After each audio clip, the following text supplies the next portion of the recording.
గురుర్దేవో మహేశ్వరః గురు సాక్షాత్ పరబ్రహ్మ తస్మై శ్రీ సద్గురువే నమః.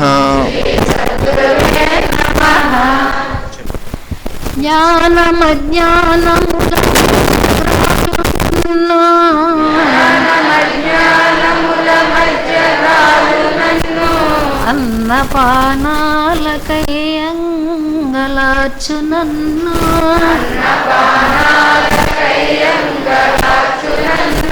బహుళ తాపత్రయంబులబడయు నన్ను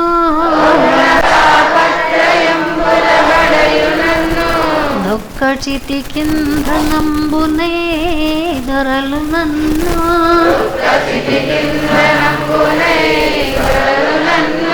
ఎటులగా చదవో నీలో నన్నెటుల చేర్చుకుందువో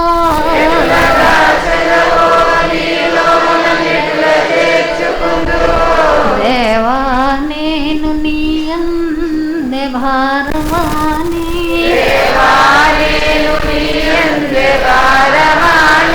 అర్దించు సుందురేయంబవళ్ళు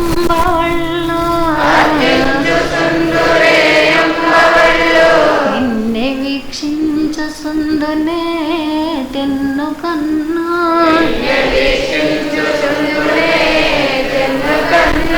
అలపి చూసిన నీరు పెతలియచుండు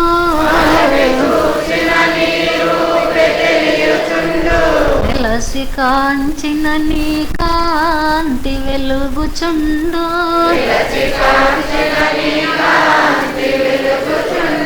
తెలిసి చూసిన నీ పేర పలుకుచుండు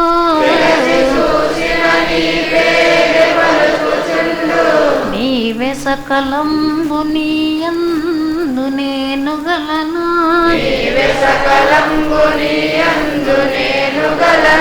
వెడల జాలని పాతాళ వీధులందు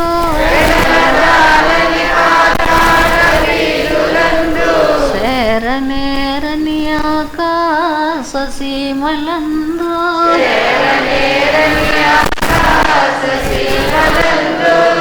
ప్రాకనోపని జలది గర్భములయందు నీవే ఉన్నావు నాయందు నీవు లేవే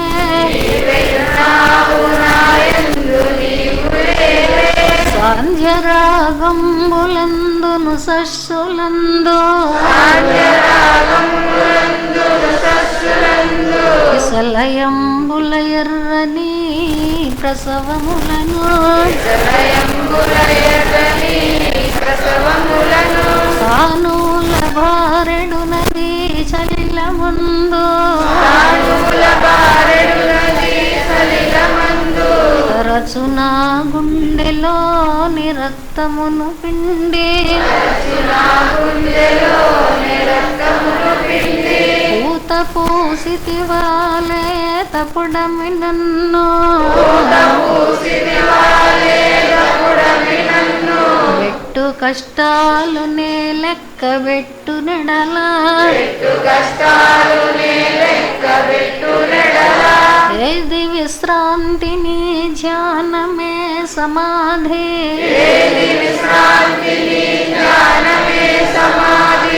ఏది అవధి నీ పూజ అభీష్ట సిద్ధి వేరుగచ్చంతరము లేదు వెదుకరాదు శాంతి గీతాలు పాడు శకుంతలములు ప్రకృతి సతి రెక్కలను తలంబ్రాలు జల్లు మగములు గిలేచి నీ మహోన్నతికి మ్రొక్కు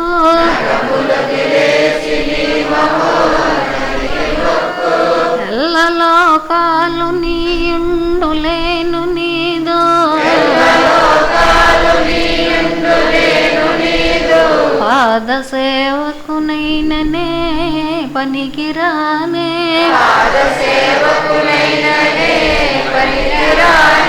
ఎరసి కాపాడు మనుట కక్కరకురానే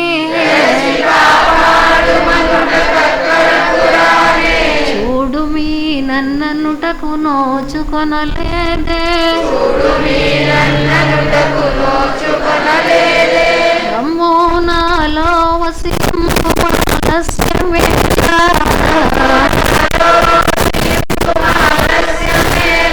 రమ్ము నా ఎట్టెదుటకు హెమ్ములేలా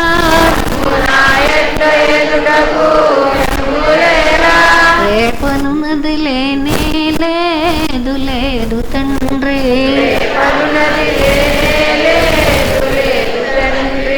ఓం ఈశ్వర నీవు అనంతుడవు అనుపమానుడవు ఆకాశములే నిండి గాలి వలె వ్యాపించి భూమి వలె చరాచర భూతకోటిని మోయిచున్నాడవు సూర్యుని వలె జగజ్జాలములను వెలిగించుచున్నాడు నీకంటే ఘనులు కాని పూజ్యులు కాని పవిత్రులు కాని ఎవరునూ లేరు ఓ స్వామి నీ మహిమ నీ శక్తి నీ వైశాల్యము నీ లోతు నీ సర్వజ్ఞత్వము తెలిసిన వారెవరనూ లేరు నీవు సృష్టి స్థితి లయములకు మూలమై జ్ఞాన అజ్ఞానములు కలిమిలేములు ఘనాధికములు బంధమోక్షములకు అతీతమైన నీ నిజ తేజము ఎల్ల మానవ జీవకోటికి ఆధారభూతమై ప్రకాశించుచున్నది ఓ స్వామి నిన్ను నమ్మిన వారు నశించరు నిన్ను ధ్యానించి వారికి దుఃఖములు లేవు నిన్ను మనస్సులో నుంచి వారికి భయము లేదు మా భారము కర్ణధారుని వలె నీపై వేసుకుని మమ్ము మాయ ఎందును పాపముల ఎందును హింసల ఎందును కొనియక నీత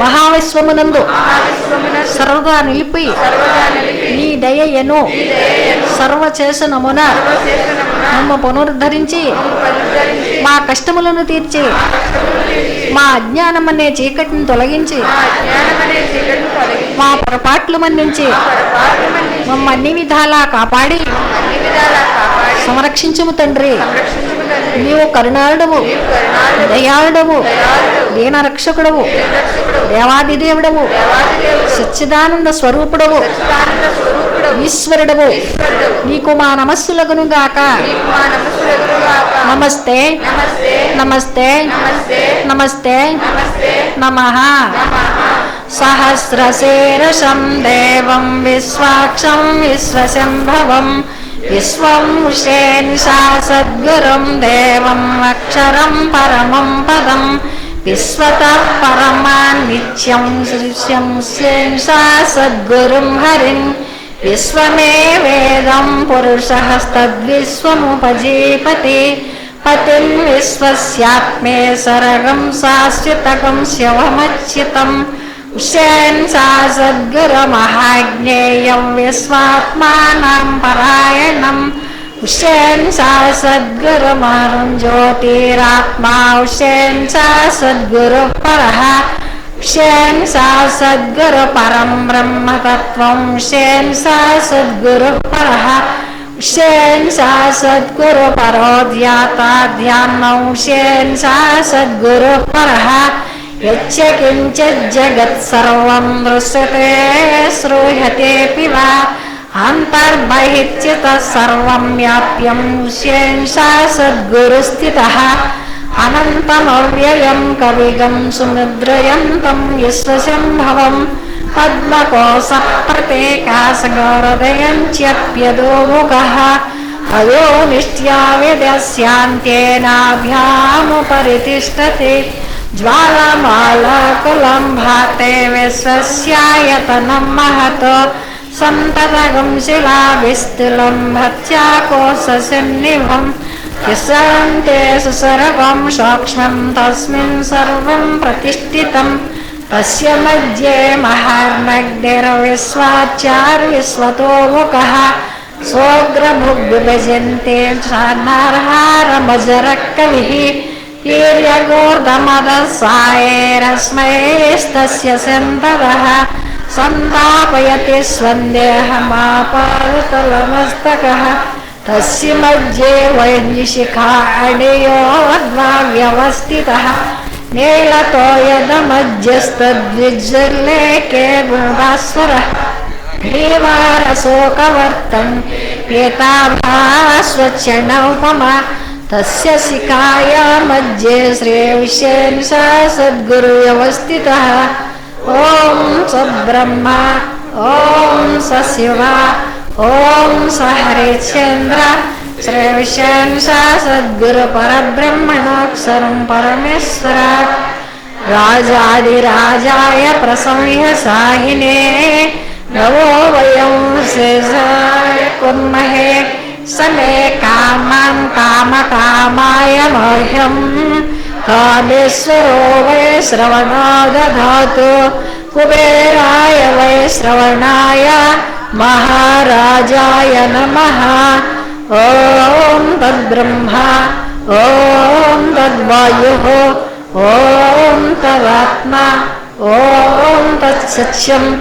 ॐ तत्सर्वम् ॐ तत्पुरुषं नमः अन्तश्चरति भूतेषु गुहायामेश्वरमूर्तिषु त्वं यज्ञस्त्वं वषट्कारस्त्वं इन्द्रस्त्वं रुद्रस्त्वं विष्णुस्त्वं ब्रह्मत्वं प्रजापति त्वं तदा पापोज्योत् रसोमृतं ब्रह्मभूर्भुवस्वरो ईशानसर्वविद्यानामीश्वर सर्वभूतानां ब्रह्माधिपतिर्ब्रह्मणोऽधिपतिर्ब्रह्म शिवो मे अस्तु सदाशिवों तद्विष्णो परमं पदकं प्रसाप्यन्ति चोरयः दिलेव चक्षुराततं तद्विप्रसो विपञ्जवो जागृवां संसमिन्तते विष्णोर्यत् परमं पदं मृतकं सत्यं परं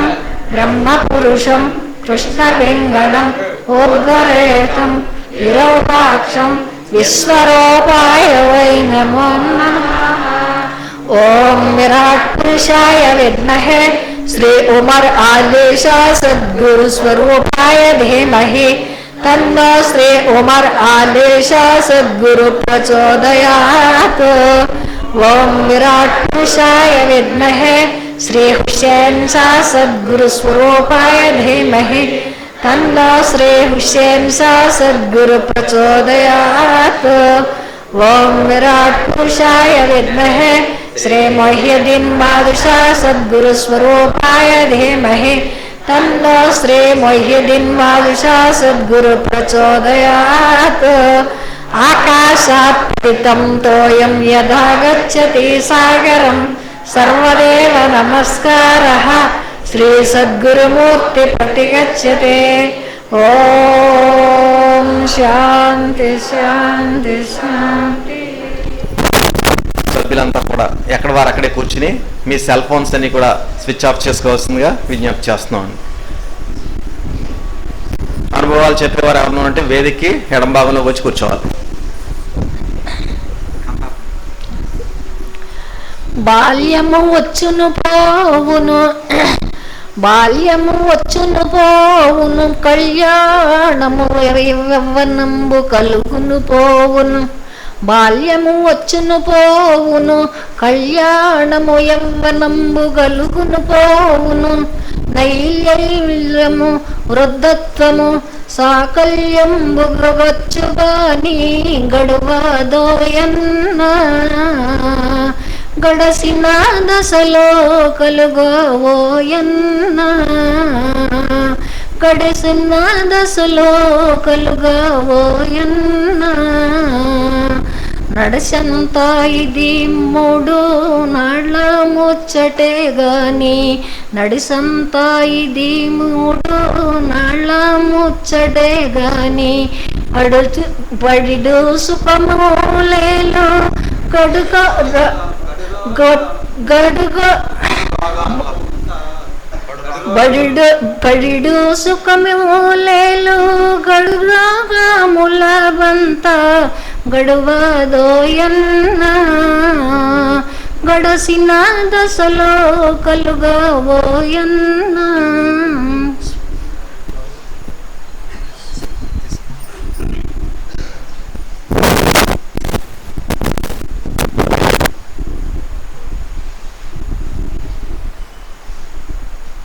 శ్రీ శ్రీ శ్రీ విశ్వ విజ్ఞాన విద్య ఆధ్యాత్మిక చక్రవర్తులకు సాష్టాంగ నమస్కారములు. గురువారం సభా కార్యక్రమాన్ని ప్రత్యక్షంగాను పరోక్షంగాను వీక్షిస్తున్నటువంటి యవన్మందికి కూడా నమస్కారం. ఈనాటి కార్యక్రమంలో ముందుగా కోమల గారి శాతత్వం ఉంది.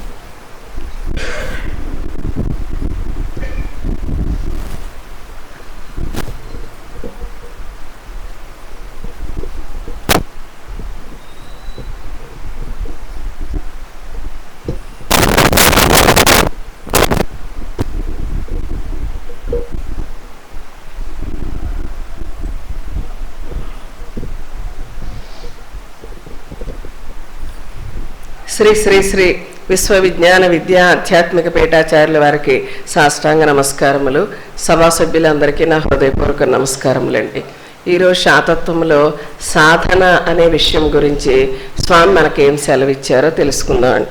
ఈ సాధన అనేది రెండు రకాలుగా ఉంటుంది, భౌతికపరమైనది, అభౌతికపరమైనది. భౌతికపరంగా సాధన అంటే మనము మన నిత్య జీవితం, మన జీవన మనుగడ కోసమును అంటే ఏదో ఒక ఉద్యోగ రూపంలోనో వ్యాపార రూపంలోనో ఏదో ఒక వ్యాపకంతో ఏదో సంసార తాపత్రయాలతోటి మనము ఏదో వ్యాపారం చేయాలన్నా ఉద్యోగం చేయాలన్నా ఈ స్థాయికి మనం వెళ్ళాలని అనుకుని ఒక లక్ష్యాన్ని నిర్దేశించుకుని ఆ ప్రయాణం చేయడం కూడా ఒక భౌతికపరమైన సాధన కింద మనము నిర్ణయించుకోవచ్చు. అంటే ఈ స్థాయికి చేరాలని ప్రతి మనిషి అనుకుని ఆ స్థాయి కోసము తపనపడి సాధన చేయటం అనేటువంటిది జరుగుతుంటుంది. అయితే అభౌతికపరమైన సాధన అనేది మనం మాట్లాడుకున్నట్లయితే ఈ జన్మ రాహిత్యం చేసుకుని ఈ మానవ జన్మ ఎత్తినందుకు దీని యొక్క రహస్యం ఏమిటో తెలుసుకుని ఈశ్వర విషయం తెలుసుకోవడం కోసము మనం చేసే ప్రయత్నపూర్వకమైనటువంటి ప్రయాణం ఏదైతే ఉందో దాన్ని ఆధ్యాత్మిక పరమైన అభౌతికపరమైన సాధన అని మనం మాట్లాడుకోవడం అనేటువంటిది జరుగుతుంది. ఎందుకంటే మానవ జన్మ ఎత్తినటువంటి ప్రతి వ్యక్తి కూడా ఏదో సమయంలో కష్టాల వల్ల, నష్టాల వల్ల, బాధల వల్ల స్వామి నాకు ఈ జన్మ ఎందుకు ఇచ్చావు అని బాధపడేటువంటి సందర్భం ప్రతి వ్యక్తికి ఏదో కారణంగా ఏదో సమయంలో మనకి ఎదురవుతూ ఉంటుంది. అయితే అప్పుడు మనకు ఒక ఆలోచన వస్తుంది, అసలు ఈ జన్మ అనేది ఎందుకు వచ్చింది, దీని యొక్క రహస్యం ఏమిటి, దీని యొక్క అంతిమ లక్ష్యం ఏమిటి, మన ఈశ్వర విషయం తెలుసుకోవాల్సినటువంటి అవసరం ఏమిటి, దీని యొక్క ఆవశ్యకత ఏమిటి అనేటటువంటి ఆలోచన ప్రతి వ్యక్తికి ఏదో ఒక సమయంలో రావడం అనేటువంటిది జరుగుతుంది. అయితే ఈ ఆలోచన వచ్చిన మనిషి ఆధ్యాత్మిక రూపంలో సాధన చేయటానికి రకరకాల దారులు ఎన్నుకోవడం అనేటువంటి జరుగుతుంది. అంటే వాళ్ళకి ఎదురైన గురువులు లేదా వాళ్ళకి నమ్మకమైన ఎవరి భగవంతుడు ఈ రకమైనటువంటి రూపాల్లో వాళ్ళు సాధన చేయటం అనేటువంటి జరుగుతుంది. కొంతమంది ఏం చేస్తారు, గాయత్రి మతం జపిస్తారు. అదేవిధంగా కొంతమంది స్వర సాధన చేయాలని అంటారటండి.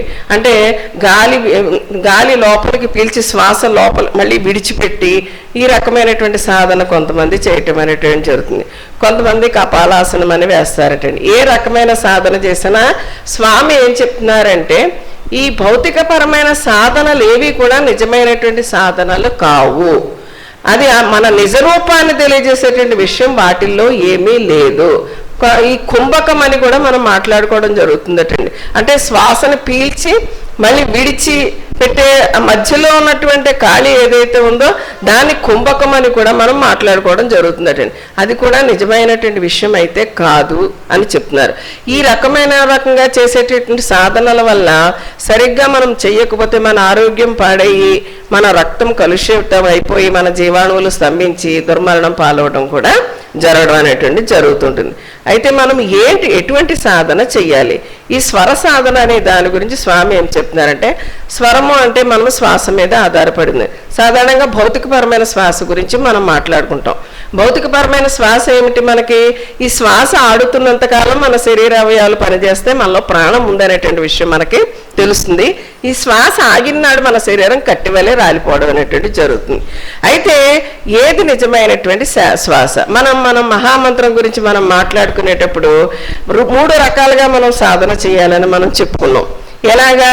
మొట్టమొదట వాక్కు ద్వారా, అంటే మహామంత్రాన్ని స్పష్టంగా పఠిస్తూ, అంటే గట్టిగా పలకవలసిన గట్టిగాను, మెత్తగా మృదువుగా పలకవలసిన చోట మృదువుగాను పాడుతూ పలుకుతూ వాగ్రూపంలో సాధన చేయాలని చెప్పుకున్నాం.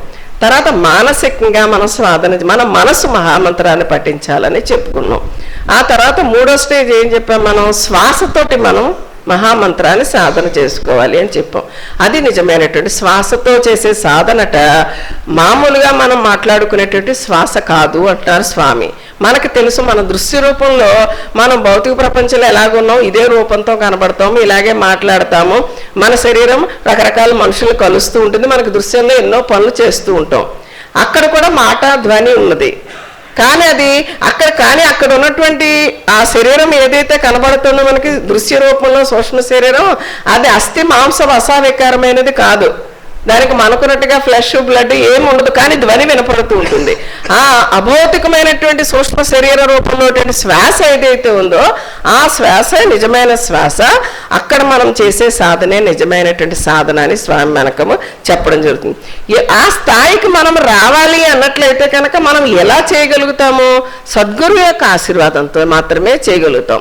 మన సద్గురువు నిజమైనటువంటి సద్గురువు అయినట్లయితే ఆయన ఈ శ్వాసతోటి జన్మరహితం చేసుకున్నటువంటి వ్యక్తి అయితే, ఈ స్వర సాధన చేసినటువంటి వ్యక్తి అయితే మనకి ఆ నిజమైనటువంటి శ్వాసతో కూడినటువంటి ఆ సాధన ఏమిటి అనేటువంటి విషయాన్ని మనకి తెలియపరిచి ఆ ఈశ్వర విషయం అనేది ఏ విధంగా అవగతం అవుతుంది అనేది మనకి బోధపరిచేలా చేస్తారటండి. మనకి ఆ రకమైన అనుగ్రహం స్వామి మనకి ప్రసాదించినాడు. ఈ భౌతికమైన నేను అనేది నేను కాదు, ఈ శ్వాస అనేది శ్వాస కాదు. ఏది మనకి నిజరూపాన్ని తెలియజేసేది? ఆ తత్వం అనేటువంటి తెలియపరిచేటువంటి నిజరూపమైనటువంటి శ్వాస ఏదైతే ఉందో, అభౌతికపరమైనటువంటి సూక్ష్మ శరీరంగా ఉన్నటువంటి శ్వాస ఏదైతే ఉందో ఆ శ్వాస ద్వారా మనం చేసే సాధన వల్ల ఈశ్వర రసస్వరూపం మనకి తెలియబడుతుంది అనేటువంటి విషయం మనకి స్వామి ఆశీర్వాదంతో మనకి తెలియబడుతుంది. అప్పుడు ఆ స్థాయికి మనం వచ్చినప్పుడు ఎప్పుడు అనమాట? ఈ భౌతికపరమైనటువంటి నిజరూపము నిజము కాదు, ఈ నేను అనేది నేను కాదు. మామూలుగా మనం అయితే ఏం చెప్పుకుంటాం? నేను పలానా అని చెప్పుకుంటాం. మన పేరు కూడా చాలా గొప్పగా మనం గర్వంగా మనం మాట్లాడుకోవడం జరుగుతుంది. కానీ నేను అనేది నేను కాదు. నిజమైనటువంటి నేను అనేది ఏమిటనమాట? అక్కడ ఈశ్వర విషయంగా ఉంది, తత్వంగా ఉంది. అంటే అది నీవు అలా ఉంది, అది ఈశ్వర విషయంగా ఉంది. ఆ నిజమైన నేనును మనం గ్రహించినాడు, ఆ నిజమైన శ్వాసను మనం గ్రహించినాడు, ఆ నిజమైన సాధన మనం చేయగలిగినాడు సద్గురు యొక్క ఆశీర్వాదంతో. అప్పుడు మనకి ఈ బయట ప్రపంచం అంతా కనిపించదు. అప్పుడన్నమాట ఎవని దేహేంద్రియము లైహికం మరచు, ఎవని జీవాణువులు స్తంభించిపోవు, ఎవని చైతన్యమిట్టి నిర్జించబడును. అది అప్పుడు మనకి మన దేహాణువులు స్తంభించిపోతే మన చైతన్యం ఆగిపోతుంది, మనకి ఏం తెలియదు, అంతా ప్రపంచం అంతా అనురూపంగా కనబడుతుంది, అంతా సద్గురుమయంగానే కనబడుతుంది. అది నిజమైనటువంటి సాధన అని స్వామి చెప్తున్నారు. ఆ స్థాయికి వచ్చినటువంటి మనిషి ఎలా ఉంటాడంటేటండి, సాధకుడు తాను మహారణ్యంలో ఉన్నా, అంటే జనారణ్యంలో ఉన్నా, అంటే మన చుట్టూ 1000 మంది మనుషులున్నా, 1,00,000 మంది మనుషులున్నా, మనం రోడ్డు మీద తిరుగుతున్నా, ఎక్కడున్నా జనారణ్యంలో ఉన్నప్పటికీ అది నిర్జనారణ్యంగా మార్చుకుని, అంటే ఒక్క పెట్టలేని విషయంగా మనకు కనిపిస్తుంది అనమాట. అప్పుడు తను సాధన చేసేవాడే నిజమైన సాధకుడేటండి. నిజమైన సాధకుడటండి తాను చేసే సాధన తను ఎంతో దగ్గర మనుషులకు కూడా తెలీదు. మన సాధన చేస్తున్న విషయం మన పక్క వాళ్ళకి తెలియకూడదు. అది తనకెంతో ఆప్తులైన వాళ్ళకు కూడా, మనకెంతో ఆప్తులైన వ్యక్తులు కూడా మనం చేసే సాధన తెలియకూడదటండి. అంటే తెలిసేలా చేసేది సాధన ఏంటి?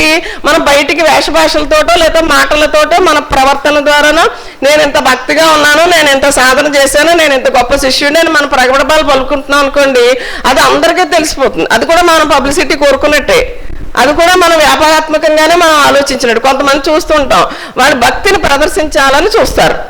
అంటే తనంత భక్తురాలి, నేను ఎంత భక్తుడిని అనేటువంటి విషయం బయటికి ప్రదర్శన కోరుకుంటారు. అంటే అక్కడ కూడా మెప్పుదల కోరుకుంటారు.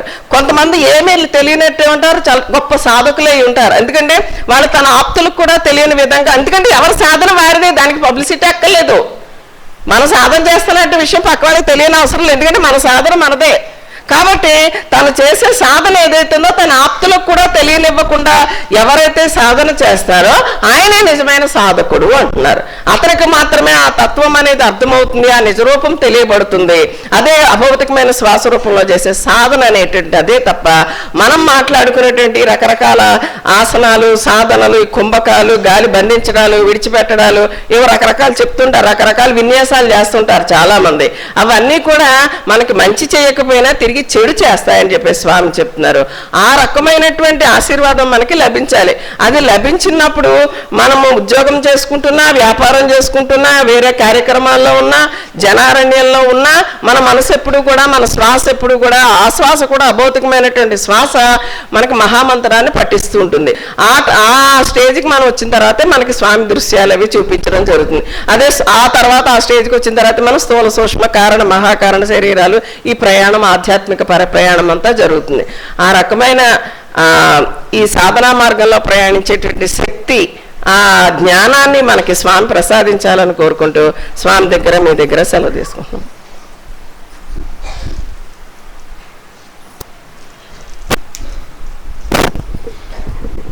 అభౌతికమైనటువంటి శ్వాస ద్వారా నేను అనేటువంటి ఈశ్వర రస స్వరూప రహస్యాన్ని గ్రహింప చేయడానికి సహకరించేదే సాధన అనేటువంటి విషయాన్ని చెప్పినటువంటి కోమల్ గారికి అభినందనలు. ఇప్పుడు అనుభవాలు చెప్పేవారు ఎవరున్నారమ్మా?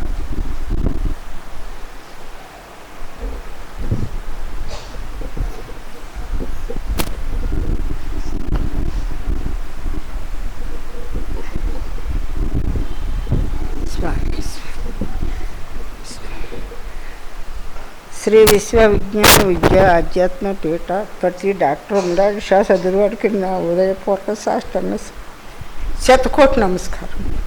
నా పేరు స్వామరాజు అండి, మాది దండకరండి. నాకు ఇద్దరు ఆడపిల్ల, మా పిల్లడండి. ఇద్దరు ఆడపిల్ల ధర్మంలో ఉన్నారు, మగ పిల్లడు ధర్మంలోకి రాడండి. నేను చెప్పబోయేది ఏంటంటే, ఈ పీఠానికి మా మేనత్ కూతురు ఎడ్బండి పుల్లమ్మ గారు తీసుకొచ్చారండి. అంతకితం నేను ఆవిడని పూజ చేసి పేరెంట్కి ఇద్దామని పిలిచానండి. పేరెంట్కానికి వచ్చండి, నువ్వు ఎన్ని పూజలు చేసినా నీకేమీ లేదు, మా గురువుగారు ధర్మం తీసుకో, మా ధర్మంలోకి రమ్మని చెప్పారండి. చెప్తేనండి అప్పుడు వస్తానులే అన్నానండి. వస్తానులే అన్నాక ఒకనాడు పిఠాపురం తీసుకొచ్చారండి. తీసుకొస్తే మొయిదీన్ బాషాయి గారు ఉన్నారండి. ఆయన ధర్మం తీసుకుందామని వచ్చానండి, ఇవ్వలేదండి ఆయన.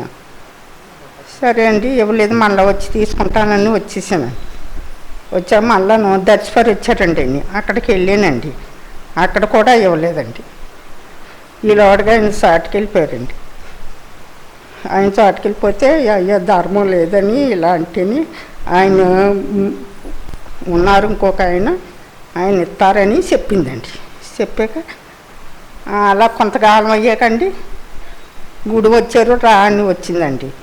గుడి అని వస్తారంటేనే ఇవ్వనన్నారని వచ్చేసానండి. ఆ పిఠాపురంలో 23 సంవత్సరాలు అయిందండి నేను ధర్మంలోకి వచ్చి. మమ్మల్ని అన్ని విధాలు ఆయనే కాపాడుతున్నారండి. మాకేమీ లోటు లేకుండా అన్నీ కూడా ప్రతి నిమిషం కూడా ఆయనే కాపాడుతున్నారండి. ఆయనకు మేమేమి ఇచ్చి రుణం తీసుకోవాలో తెలుస్తలేదండి. స్వామి ఆశీర్వాదంతో నేను ఎప్పుడన్నా నమస్కారానికి వస్తే నువ్వే దిక్కండి స్వామి అంటున్నాను, ముక్తి ఉండి అంటున్నా కానీ రెండోది ఏమి తెలవదండి. నేను ఇప్పుడు ముక్తి కోరతాకు వచ్చానండి. ఆ ముక్తి అని ప్రసాదించుకున్నాను. నాకు తప్పు ఉంటే క్షమించండి. స్వామి దగ్గర మీ దగ్గర సెలవు. నాకు ముక్తి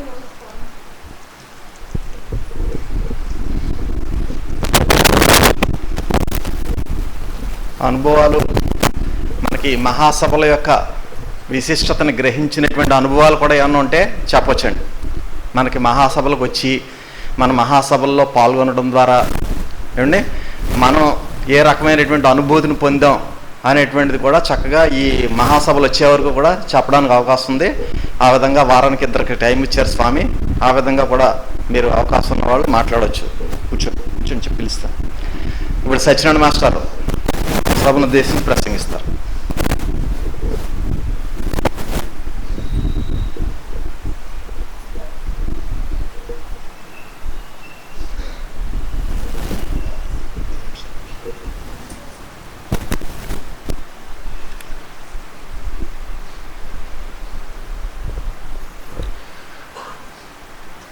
శ్రీ శుభాకార మహనీయ సేవ్య దివ్య భవ్య కళ్యాణ గుణ కరుణావ్యయుండ ఆదిదేవుండవకిల లోకైకుడీవే కలుసగత వేషభూష ఆ కైలలీస అవతరింపుము బ్రహ్మ జీవాత్మ జగము ఈశ్వరాకాశమాయ నిర్ణయించు శతకరత్నంబురసియుంతు శ్రద్ధతోడ కలుసగత వేషభూష కైలలీస.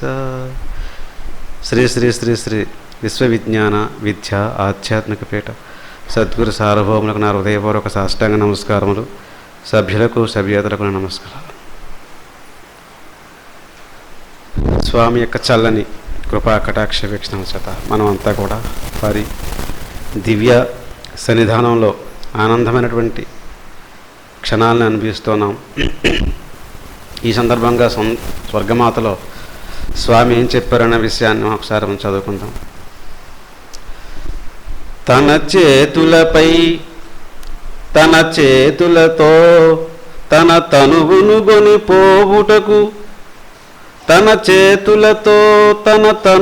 గొనిపోవుటకు చూచుచున్నాడవదిదేమని చెప్పవలయు. నీ తెలివిని చూసిన నవ్వువచ్చు విపరీతములను సేయకారిని సేవింపవలేను. అప్పుడు నిన్నెత్తుకొని అబ్ది దాటగలడు. ఇప్పుడు ఈ భావాబ్దిలో నీవేమీ దాగలవు విపరీతములను సేయక హరిని సేవింపవలేను. ఈ కందార్థంలో స్వామి ఏం చెప్తున్నారంటే, మానవుడిగా వచ్చినటువంటి నీవు మానవుడిగా ఎలా వచ్చావు? 84 లక్షల జన్మలో ఎత్తి ఈ 84 లక్షల జన్మలు ఎత్తిన తర్వాత కడపటి జన్మగా అంటే ఆఖరి జన్మగా నీవు మానవ జన్మకు వచ్చావు. ఇటువంటి ఈ మానవ జన్మని నీవు సార్థక్యం చేసుకోకుండా నీ శరీరాన్ని నీ చేతులతో మృత్యు ఒడిలోకి నీవు తీసుకుని పోతున్నావు సుమా. ఇటువంటి దీనికి ఏమని చెప్పాలా అయ్యో అని చెప్పేసి స్వామి బాధపడుతున్నారంట. ఇంకా ఏమంటారంటే, నీ తెలివిని చూసినా నవ్వువచ్చు. అంటే నీ తెలివి ఏంటి? తెలివి తక్కువతనం. ఇటువంటి నీ తెలివి తక్కువతనం చూస్తే నాకు నవ్వు వస్తుంది. నీవు విపరీతములు చేయకు, అంటే విపరీతమైన చేష్టలు. అంటే నేను ఇందాక కోమలిగా చెప్పినట్టు సాధన, నేను మహాభక్తుడిగా ఉంటాను, నేను మహా సాధన చేస్తున్నాను, నాకు అన్ని విషయాలు తెలిసినటువంటి విధానంలో, నాకు గుర్తింపు రావాలనే విధానంలో ఆడంబరాలతో అట్టహాసం చేస్తూ 10 మందిలో నా పేరు మారుమ్రోగాలనేటువంటి విధానంలో చేస్తున్నటువంటి భక్తి యథార్థమైన భక్తి కాదు, అది సాధన కాదనే విధానంలో నీవు చేస్తున్నావు సుమా. అటువంటి విధానం నువ్వు చేయొద్దని చెప్తున్నారు స్వామి. ఎందుకంటే ఎన్నో మారులు పుట్టి చచ్చి చెడి ఎన్నెన్నో ప్రపంచములను కిన్నత్వంబు విచారమును గడిపి నీవట ఎన్నో మార్లు పుట్టేవట. మనం ఎన్నో మార్లు జన్మ ఎత్తి మరి చచ్చి చివరికి చెడిపోయి ఎన్నెన్నో లోకాల్లో ఎన్నో ప్రపంచాల్లో మనం చేరి అనేకమైనటువంటి జన్మలెత్తి అనేకమైనటువంటి బాధలు పడి ఆ ఎన్ని గడిచి ఈ క్లిష్టైక జన్మములో చివరికి మనం ఎలా వచ్చామంటే క్లిష్టభరితమైన జన్మ, మానవ జన్మ అంటున్నారు స్వామి. దీనికి ఉన్న బాధలు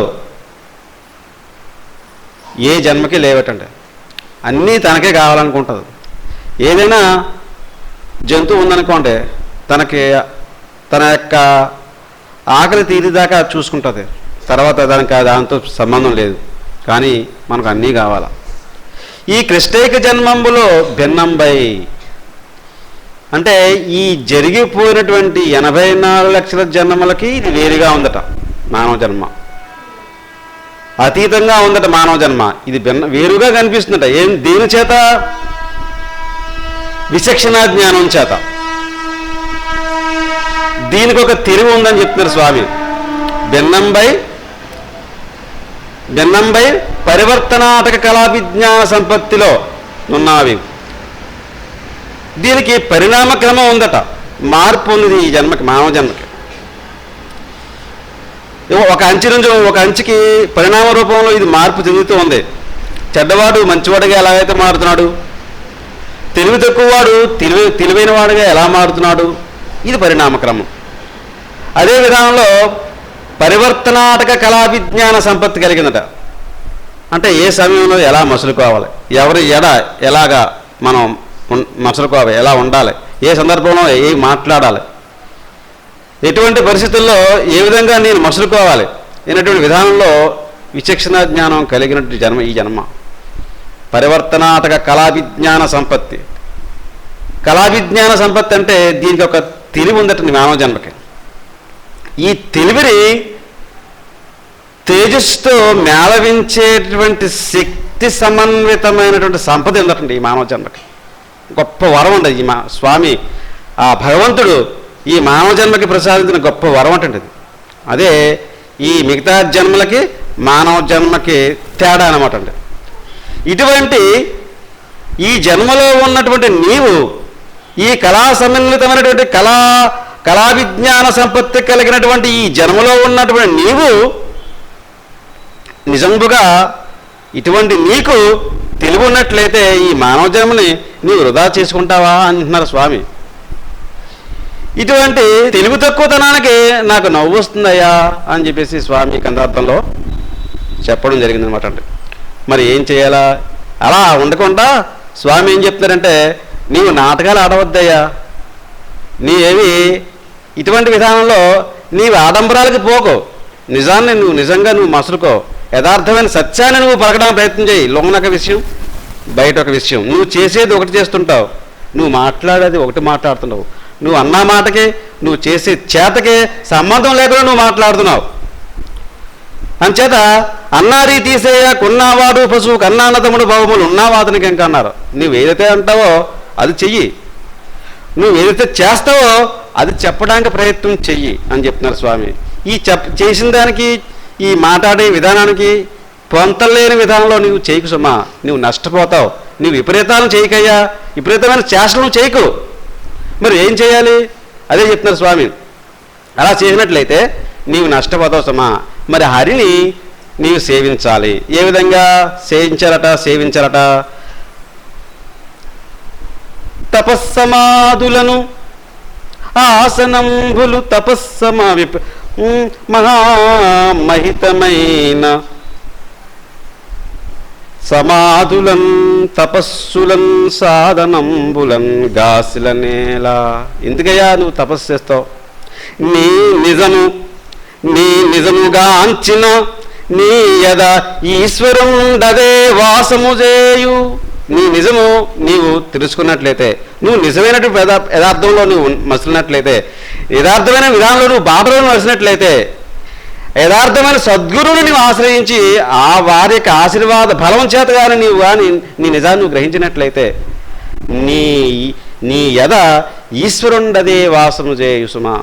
నీలోనే ఈశ్వరుడు ఉన్నాడయ్యా, ఎక్కడికో వెళ్ళవలసిన పని లేదని చెప్తున్నారు స్వామి. ఈ మరుగు వాసన, ఏ మరుగు? నీలో ఉన్నాడనేటువంటి ఈశ్వరుడు ఉన్నాడనేటువంటి ఈ మరుగు నీవు కానీ కోల్పోయినట్లయితే మరి మోక్షము లేదు. కాబట్టి ఆ రహస్యాన్ని నువ్వు తెలుసుకోకుండా, ఈ మరుగును కానీ నువ్వు గ్రహించకుండా నువ్వు కానీ పోయినట్లయితే నీకు మోక్షం లేదు. మరి ఏం చేయాలి? అందుకు నువ్వేం చేయాలట? సద్గురోర్వాసము చేసి నీ మనసు పగ్గములా గెడికీలెరుంగుమి. అందుకు నీవు సద్గురువుని ఆశ్రయం చేయాలయా. నీవు విపరీతమైన చేష్టలు ఏమి చేయకు. తపస్సమాధులని, సాధనలని, ఆసనాలని ఇందులో పడిపోతే నీకు ఈ జన్మకే ఇందులో పడి నువ్వు పైకి రావడానికి అవకాశం లేదు. కాబట్టి ఆ కీలు ఎక్కడుంది? సద్గురు సాన్నిధ్యంలో ఉంది. ఆ సద్గురు యథార్థమైనటువంటి ప్రస్తుత కాలంలో ఉన్నటువంటి సద్గురు ఆ సాన్నిధ్యంలో నీ ఉండి వారు ఏం చెప్తున్నారనేటువంటి విధానంలో నువ్వు ఉండు, వారిని గమనించుకుంటూ వారి సేవ చేసుకుంటూ వారు చెప్పిన విధానంలో నువ్వు నడుచుకున్నట్లయితే నీ మనస్సు కట్టే విధానం వారి చేతుల్లో ఉంది. అంచేత నువ్వేమి చేయలేవు. ఏ సాధన చేసినా నేను గొప్ప సాధకుడిని, నీకు సాధన చేస్తాను, నేను 24 గంటలు నేను మహామంత్రాన్ని స్వాధన చేస్తుంటాను, శ్వాస ద్వారా నేను ధ్యాసను నిలబెట్టుకుంటాను, ఆ ధ్యాసలో నేను శ్వాసగా మారిపోతానన్నటువంటి అన్నీ కూడా ఒట్టి మాటలు. ఇందాక స్వాధన చెప్పారు ఇందాక, అదంతా యథార్థం కాదు. కానీ ఎక్కడ యథార్థంగా ఉందన్నప్పుడు సద్గురువుని కనిపెట్టుకుని ఉండాలి మనం. సహజమానస్కుని ఎవరంటే సద్గురువు. సహజమానస్కుని సహచర్యమున జోడ ఇహము పరమైతోసిని. అటువంటి విధానంలో నువ్వు హరిసేవ చేయవయ్యా, నీ సద్గురు సేవ చేయవయ్యా, నీ మోక్షం నీ కరతలామలకం అని చెప్పి స్వామి చెప్తున్నారు. అప్పుడు నిన్ను ఎత్తుకుని ఈ అబ్దుని దాడతాడు ఆ మహనీయుడు స్వామి, ఆ సర్వరక్షకుడు, సర్వ జగద్రక్షకుడు ఆయన. ఈ సంసార మహాగానాంధకారంలో ఉన్నటువంటి ఈ మహాసముద్రాన్ని నిన్ను దాటిస్తాడు ఎత్తుకుని. కాబట్టి నీవు ఆ విధానంలో నువ్వు ముసురుకో. కాబట్టి ఈ విధానంలో ఇప్పుడు ఈ భవాబ్దులో నువ్వు ఏమి ఎదగలవు? ఎందుకు ఈ తపస్సమాధులను గాసులను నేల నీ మరుగు నీ నిజం నువ్వు గ్రహించినట్టయితే నీ యథ ఈశ్వరుడు అదే వాసం చేయు అని చెప్తున్నారు స్వామి. అటువంటి విధానంలో మనం మసులుకొని స్వామికి కృపకు పాత్ర కావాల్సిందిగా మనం చూస్తాం.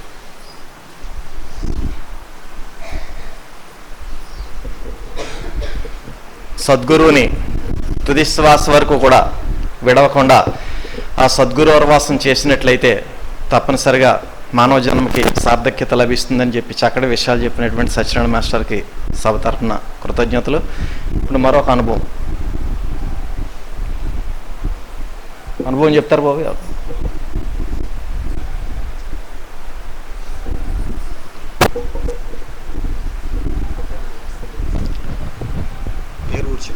నమస్తే అండి, నా పేరు సురేష్ బాబు అండి.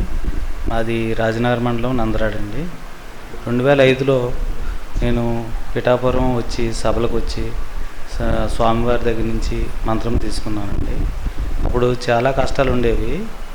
ఒకరు మనకి డబ్బులు ఇవ్వలేకుండా తిప్పించి ఏడిపించేవారు. 1 year వరకు నేను చాలా స్ట్రగుల్ అయ్యాను మనీ కోసం.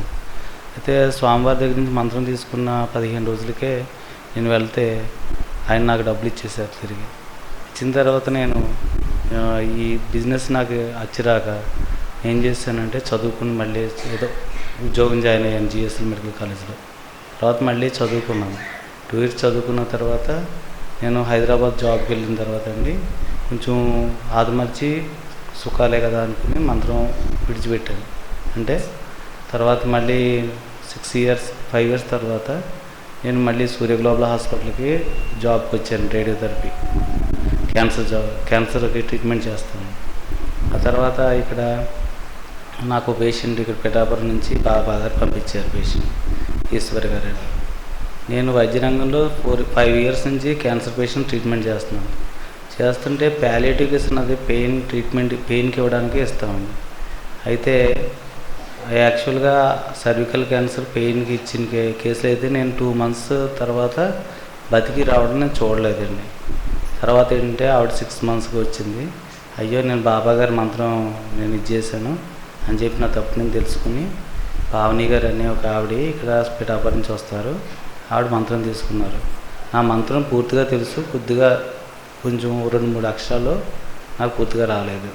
అప్పుడు నేను మళ్ళీ మంత్రం మీరు చెప్పండి అంటే పూర్తిగా చెప్పిన తర్వాత ఆ అమ్మాయి నా విడిచిపెట్టిన 2 మంత్రాలు నాకు మళ్ళీ చెప్పారు. అప్పటి నుంచి మంత్రం జపించుకుంటున్నాను. అందుకే ఆవిడ 2 years నుంచి ఇలాగ హ్యాపీగా ఉంటామంటే నేను చూసి అది మాత్రం నిదర్శనం బాగా.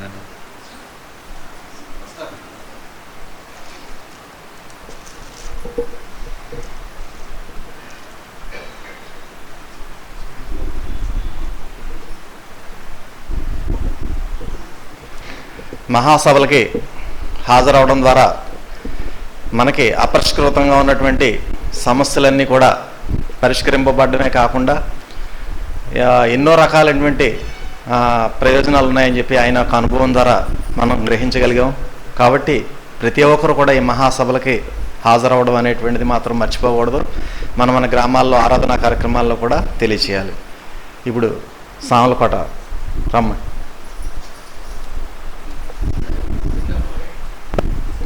ఉమా గాయత్రి.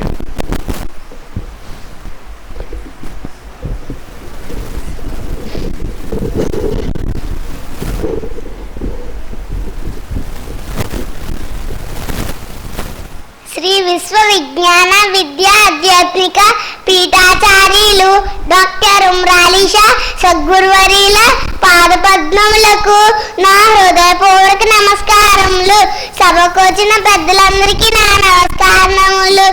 అనేక జన్మ సంప్రాప్త శ్రీ శుభకార మహనీయ సేవ్య దివ్య భవ్య కళ్యాణ గుణకరుణావ్యయుండ ఆది దేవుండ అఖిల లోకైకుడివే కలుషగత వేషభూష ఆ కైలలీష కలుషగత వేషభూష ఆ కైలలీష. తత్వం యొక్క స్వరూపమే ఆధ్యాత్మికము.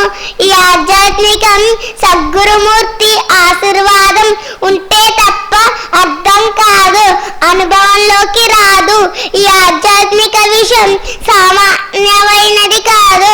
అందుచేతనే తత్వవేత్త ఆ ఈశ్వర రహస్యము మాకారము లందుడుకుంటి మెరుంగనెవ్వరు అన్నాడు. ఆ రహస్యం గురువు లక్ష్యంలోనే ఉంది. ఆ సద్గురుమూర్తి దృక్కు, ఆ దృక్కు చేత మనలో మలిమసం పోతుంది. అట్టి సద్గురుమూర్తిని విమర్శించడం గాని వ్యాఖ్యానించడం గాని చేయరాదు. ఆ సద్గురుమూర్తిని గ్రహించడానికి జన్మ సుకృతం కావాలి. సుకృతం అంటే సద్గురుచే ప్రబోధించబడిన ప్రసాదించబడిన మహామంత్రం యొక్క బీజాక్షరాల ధ్వని. ఈ శరీరంలో వేలాది కోట్లాది అణువులలో ఉన్న నికృష్టత్వాన్ని కడగవేసి ఒక ఉత్కృష్టమైన మానవునిగా తీర్చిదిద్దుతుంది. ధర్మాన్ని సంస్థాపింపజేయడానికి ప్రతి కాలంలోనూ నేనుంటాను అన్నాడు తత్వవేత్త. గురు బ్రహ్మ గురు విష్ణు గురుదేవో మహేశ్వర గురు సాక్ష పరబ్రహ్మ తస్మై శ్రీ సద్గురువే నమః. గురు సాక్ష్యం ఇస్తున్నాడు. నీ లక్ష్యంలో నేనున్నాను. నీలోనున్న మహత్తర శక్తి నేనే. నేను వాగ్స్వరూపంగా ఉన్నాను, భావస్వరూపంగా ఉన్నాను, లక్ష్య స్వరూపంగా ఉన్నాను. నీవు ఈ మూడు మర్చిపోయావా? నీలో నేనుండను అంటున్నాడు. నీకు మహత్తరమైన అక్షరం ప్రసాదించాను. అక్షరమే నీ జన్మ. ఆ జన్మ ఎక్కడి నుండి వచ్చింది అంటే ఆ సద్గురుమూర్తి గర్భంలో నుండి జన్మించిన నాడే, ఆనాటి నుండే నీ జన్మ. అంతకు పూర్వం జన్మ లేదు. మట్టై పుట్టింది, రాయై పుట్టింది, రప్పై పుట్టింది. సమస్తమైన సచరాచరాత్మకమైన జీవరాశులన్నీ కూడా పుట్టాయి. అవన్నీ కూడా నశించిపోతున్నాయి. నీవు నశిస్తావు అని చెబుతుంది ధర్మం. నీవు నశించడానికి వీలు లేదంటున్నాడు తత్వవేత్త. నీవు సద్గురుమూర్తి అక్షరంలో నుండి పుట్టావు. నీవు నీవు ఆ అక్షరంలో సద్గురు రహస్యమైన అక్షరం ఆ రహస్యమైన జ్ఞానాన్ని నీవు విశ్వాసపాత్రుడివైతే గ్రహిస్తావు, అవగాహన చేసుకుంటావు, తరిస్తావు. నీకు మోక్షం సిద్ధిస్తుంది అని శ్రీ విశ్వవిజ్ఞాన విద్యా ఆధ్యాత్మిక పీఠం చెబుతుంది. ఈ అవకాశం ఇచ్చిన సద్గురువులకు నా నమస్కారములు. ఆటం బాంబులు లాంటి పిల్లలండి. రండి, వాళ్ళ తల్లిదండ్రులు వచ్చి నమస్కారం పెట్టుకున్నాం.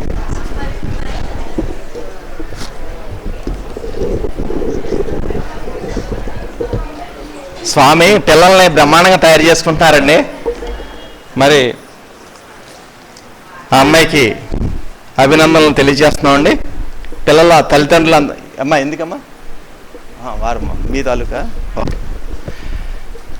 తల్లిదండ్రులంతా కూడా పిల్లల్ని చక్కగా అలా తయారు చేయాల్సిందిగా విజ్ఞప్తి చేస్తున్నామండి. తర్వాత ముత్యాల శ్లాఘన హైదరాబాద్.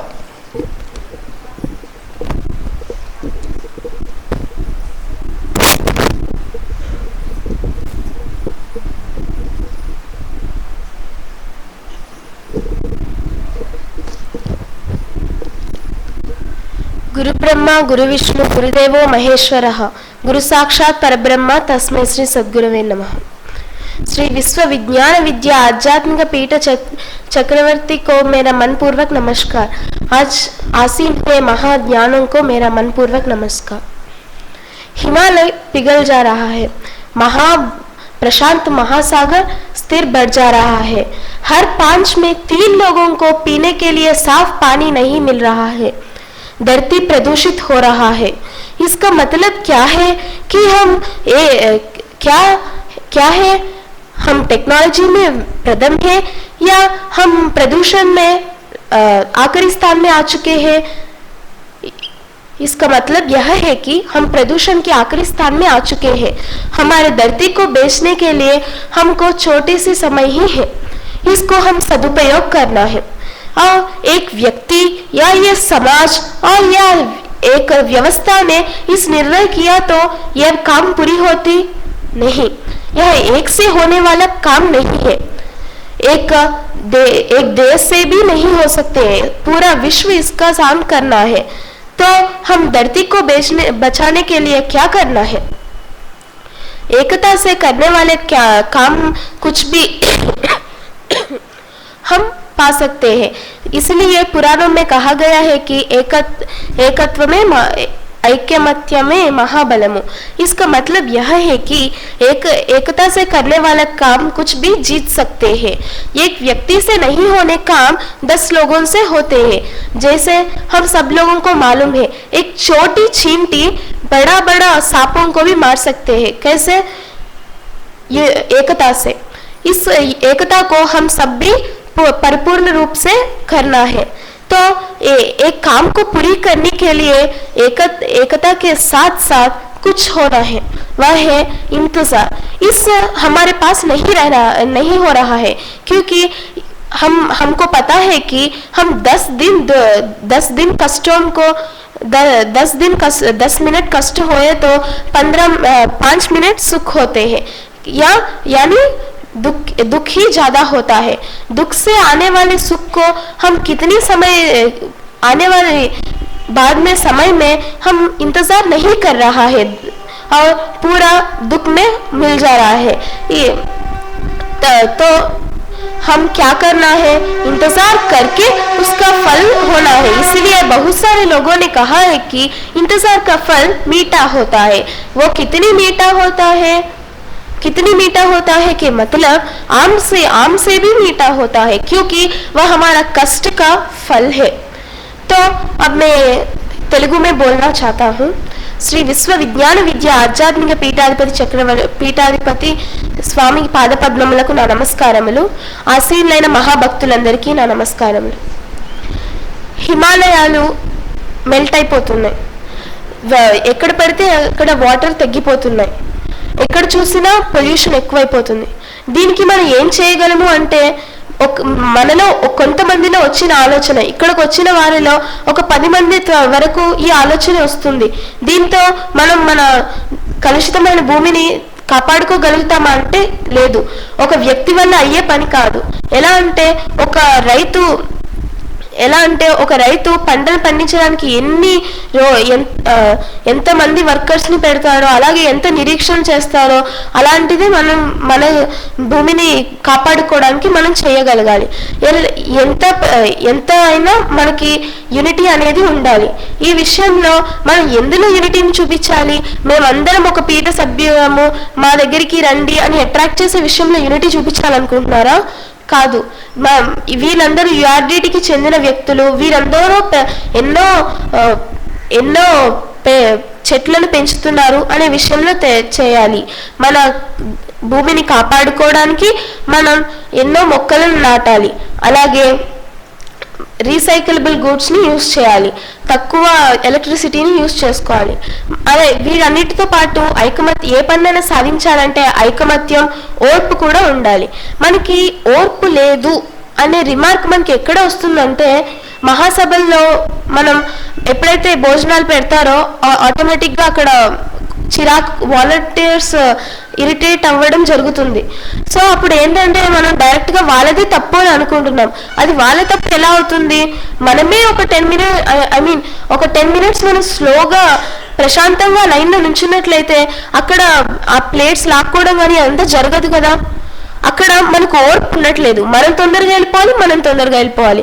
ఒక 10 మినిట్స్ ముందు బయలుదేరొచ్చు, లేదా 10 మినిట్స్ లేట్గా బయలుదేరినా మనకి రిసీవ్ అవుతుంది. కానీ దాన్ని అక్కడ పెద్ద ఇష్యూ చేయడం, అక్కడ అది గొడవ అవ్వడం, అది మనకి రిమార్క్ అయిపోతుంది.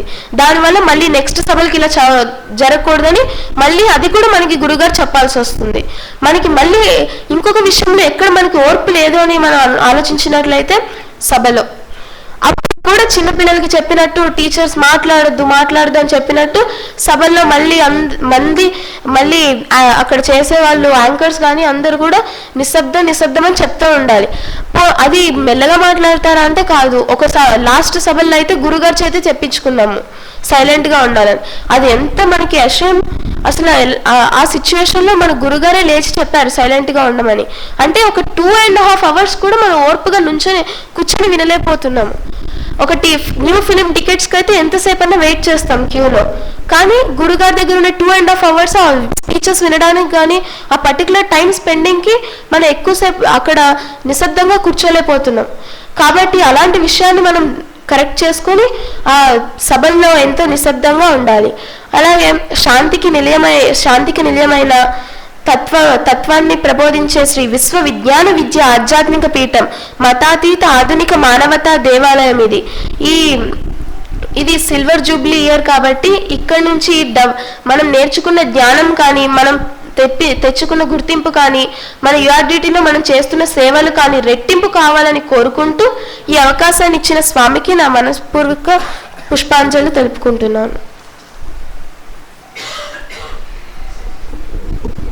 పర్యావరణాన్ని పరిరక్షించడానికి మొక్కలు నాటాలని చెప్పి, వేచి ఉండేటటువంటి లక్షణాన్ని మనం అలవాటు చేసుకోవాలని చెప్పి చక్కటి విషయాలు తెలియజేసినటువంటి అమ్మాయికి సభ తరఫున అభినందనలు. ఇప్పుడు స్వామి యొక్క సందేశాన్ని అందరూ కూడా అత్యంత భక్తి శ్రద్ధలతో వినాల్సిందిగా మనవి. సెల్ ఫోన్స్ ఆలస్యంగా వచ్చిన వారు కూడా స్విచ్ ఆఫ్ చేసుకోవాలి.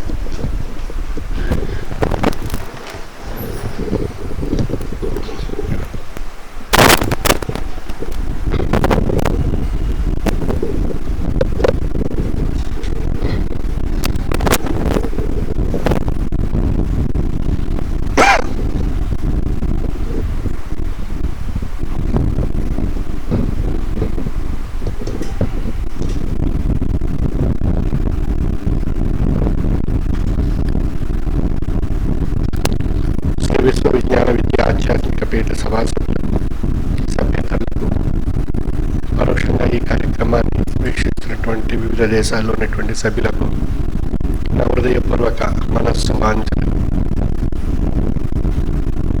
శ్రీ విశ్వ విజ్ఞాన విద్య ఆధ్యాత్మిక పీఠం యొక్క 3 రోజుల పండుగ ఫిబ్రవరి నెలలో సరిగ్గా నెల రోజులు ఉంది. ఇంకా మనకి 9, 10, 11 తేదీల్లో మనం జరుపుకోబోతున్నాం.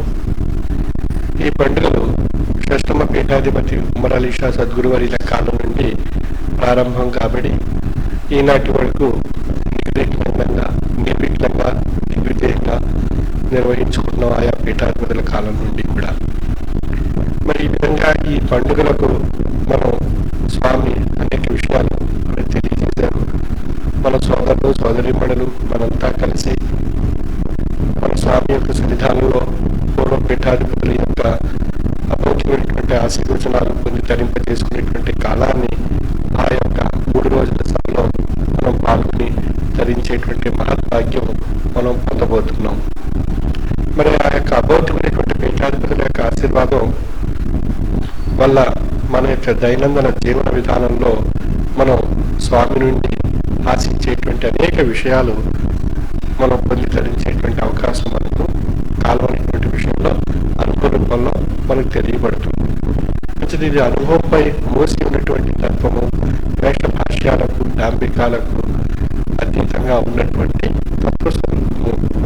మంచిది, ఈ తత్వం మనం నేర్చుకోవాలన్న ఆసక్తి కలిగినటువంటి వారికే ఈ తత్వం యొక్క మహోన్నతమైనటువంటి స్వరూపము, విశిష్టత తెలియబడుతుంది.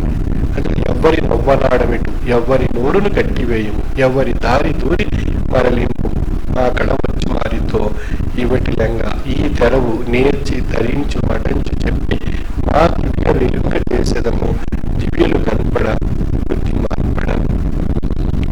ఎవరిని కూడా వీటిలో వచ్చి ధరించండి అని చెప్పి బలవంతంగా మనం తీసుకురావట్లేదు. ఎవరి నోరు కట్టేసి దీంట్లో వచ్చి ఇదే తెలుసుకోండి, ఇదే ధరించండి అని ఎక్కడా మనం చెప్పట్లేదు. ఈ పీఠాధిపతి కూడా మన యొక్క పీఠాధిపతుల యొక్క కాలం నుండి కూడా ఎవరి నోరు కట్టి ఎవరి దారి దూరి మరలింపు, మా దారిలోనే ప్రయాణం చేయండి, మా దగ్గరే నేర్చుకోండి, మాదే గొప్పది, మాదే మహోన్నతమైనది అని చెప్పి మనం ఎవరిని మనం చెప్పట్లేదు. మా కడ వచ్చి వారితో ఇవటి లెంగా ఈ తెరవు, ఇక్కడ ఉన్నటువంటి నిజాన్ని, యథార్థాన్ని తెలుసుకుని నీ యొక్క అనుభవంలో ధరించి అందులో ఉండేటువంటి అమృతాన్ని ఆస్వాదించినప్పుడు నీ సద్గురుమూర్తి నీ యొక్క దృష్టిలో, నీ యొక్క సూక్ష్మ రూపంలో, నీలో ఏ రూపంగా నీ యొక్క మనసుకి, ఆత్మకు సాక్షిభూతం కాబడుతున్నారో అనేటువంటి విషయాన్ని తాను తెలుసుకొని ధరించినప్పుడు దివ్యులు కనపడ బుద్ధి మానపడని. అప్పుడు మన బుద్ధిలో ఎవరుంటారు అన్నప్పుడు ఆ సద్గురు యొక్క మహోన్నతమైనటువంటి శక్తి మనకు మహామంత్ర రూపంలో మనలో నిండి ఉంటుంది. అంటే మనలో ఉండేటువంటి ప్రతి జీవాణువు కూడా మహామంత్ర ప్రేరితమైనటువంటి సద్గురు స్వరూపమైనటువంటి తేజస్వరూపమైనటువంటి కిరణపుంజంగా మారిపోతుంది అన్నప్పుడు అటువంటి కిరణపుంజమైనటువంటి శక్తే తేజో ఉత్కృష్టమైనటువంటి రసస్వరూపమైనటువంటి శక్తి. ఆ రసస్వరూపమైనటువంటి శక్తే నీ యొక్క సద్గురుమూర్తి యొక్క స్వరూపంగా ఉండేటువంటి బ్రహ్మస్వరూపము. ఆ బ్రహ్మస్వరూపమే ఈ జీవంలో నిండి ఉన్నది అనేటువంటి మనస్సాక్షికి తెలియబడుతుంది. ఆ మనస్సాక్షికి తెలియబడినటువంటి విషయము దృశ్య రూపంలో ఈ సద్గురుమూర్తి యొక్క అమోఘమైనటువంటి శక్తి నీకు నిరూపణ కాబడినప్పుడు ఈ యొక్క సద్గురుమూర్తి యొక్క మౌనమైనటువంటి విశిష్టత తన యొక్క అనుభవంలో తనకు తెలియబడుతుంది. అంటే ఇదంతా కూడా అనుభవంపై మోసి ఉన్నటువంటి తత్వము. అంటే ఇది ఇక్కడ డాంబికాలకు, వేషభాష్యాలకు, కనికట్టు విద్యలకు, మెస్మరిజంలకు, క్షుద్ర దేవతోపాసనలకు తావు లేనటువంటి తత్వము.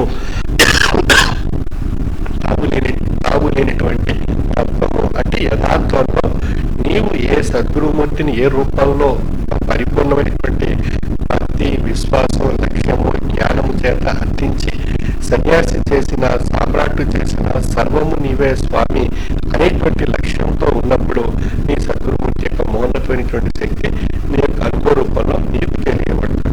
ఆ అనుభవపూర్వకమైనటువంటి రసస్వరూపమైనటువంటి శక్తియే నీ యొక్క దేహంలో ఏదైనా రోగం కానీ, ఏదైనా మాలిన్యం కానీ ఉన్నప్పుడు అదన్నిటినీ కూడా తొలగించి పరిశుద్ధపరుస్తుంది అన్నప్పుడు ఎటువంటి అనారోగ్యాన్ని కూడా దూరం కాబడేటువంటి అవకాశం తన యొక్క అనుభవం ద్వారా తాను తెలుసుకొని ధరించడం అనేటువంటి విషయం వారి యొక్క అనుభవంలో నిరూపణ కాబడేటువంటి శక్తి ఈ యొక్క మహామంత్రం ద్వారా పీఠంలో తాత్విక జ్ఞానాన్ని అనుసరించి సద్గురుమూర్తి యొక్క ఆచరణలో ప్రయాణం చేస్తూ ఆజ్ఞానుసారం నడిచినప్పుడు ఆ బాధ యొక్క స్వరూపం యొక్క శక్తి వారిలో నిరూపణ కాబడుతుంది.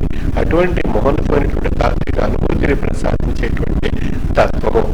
ఈ తత్వం గురించి ఎవరి నవ్వనాడమిటు, ఎవరి నోరును కట్టివేయము, ఎవరి దారి దూరి మరలింపు, మా కడవచ్చు వారితో ఇవటిలంగా ఈ తెరవు నేర్చి ధరించు మటంచు చెప్పి మా దివ్య వెలుంగ చేసేదము దివ్యుల కనబడ బుద్ధి మాన్పడం అని మనలో ఆ విధమైనటువంటి పరివర్తన తీసుకొచ్చేటువంటి తత్వస్వరూపం. అంతేది మనం ఎవరిని ప్రేరేపించటం లేదు, ఎవరిని మన దారిలోనే రమ్మని మనం ప్రేరేపింపజేయటం లేదు, ఎవరి నోరును కట్టేసి మన దాంట్లోనే మాదే వినండి, మాదే తరించండి అని చెప్పి ఎవరిని మనం చెప్పటం లేదు. అందుకే అటువంటి అమోఘమైనటువంటి విశాలమైనటువంటి దృక్పథంతో కలిగినటువంటి తత్వము శ్రీ విశ్వవిజ్ఞాన విద్య ఆధ్యాత్మిక పీఠం యొక్క తత్వము. అందుచేత ఇది ఏ మతానికి కానీ, ఏ కులానికి కానీ, ఏ వర్గానికి కానీ తావు లేకుండా సర్వేశ్వరుడైనటువంటి స్వరూపమైనటువంటి శక్తి అది నీలోనే బ్రహ్మస్వరూపంగా ఉంది. దాన్ని ధరించేటువంటి మార్గాన్ని తత్వరూపంలో అన్వేషణ చేసినట్లయితే నీవే బ్రహ్మస్వరూపంగా, నీలో ఉండేటువంటి జీవాత్మ పరమాత్మ స్వరూపంగా ఉన్నాడు అనేటువంటి విషయాన్ని ధరించేటువంటి విధానాన్ని బుద్ధి మన యొక్క మనసులో నిరూపణ చేయడం జరుగుతుంది. అటువంటి ఉత్కృష్టమైనటువంటి తత్వస్వరూపం శ్రీ విశ్వవిజ్ఞాన విద్య ఆధ్యాత్మిక పీఠం యొక్క తత్వము. అందుచేత ఇది మతాతీత ఆధునిక మానవతా దేవాలయము. అంటే మానవుడే ఒక దేవాలయము. ఆ దేవాలయంలో ఉండేటువంటి దేవుడు ఎవరు అన్నప్పుడు పరిశుద్ధం కాబడినటువంటి తేజస్వరూపం కలిగినటువంటి రసస్వరూపినటువంటి జీవుడే బ్రహ్మస్వరూపము. అదే వేదంలో కూడా అహం బ్రహ్మస్మి అని చెప్పబడుతుంది. నేను బ్రహ్మస్వరూపిగా అయితిని అని చెప్పబడుతున్నాడు.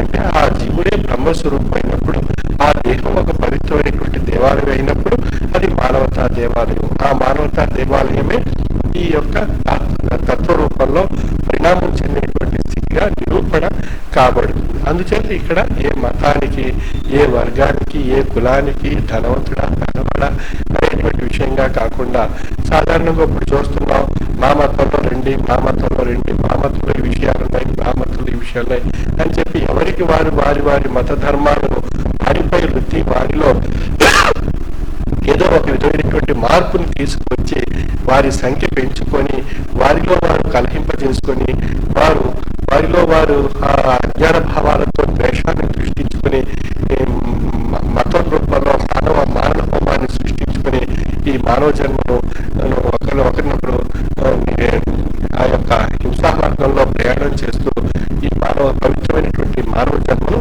నష్టపరుచుకుంటున్నాం మనం. ఈ మానవ జన్మ ఒక్కసారి వస్తుంది.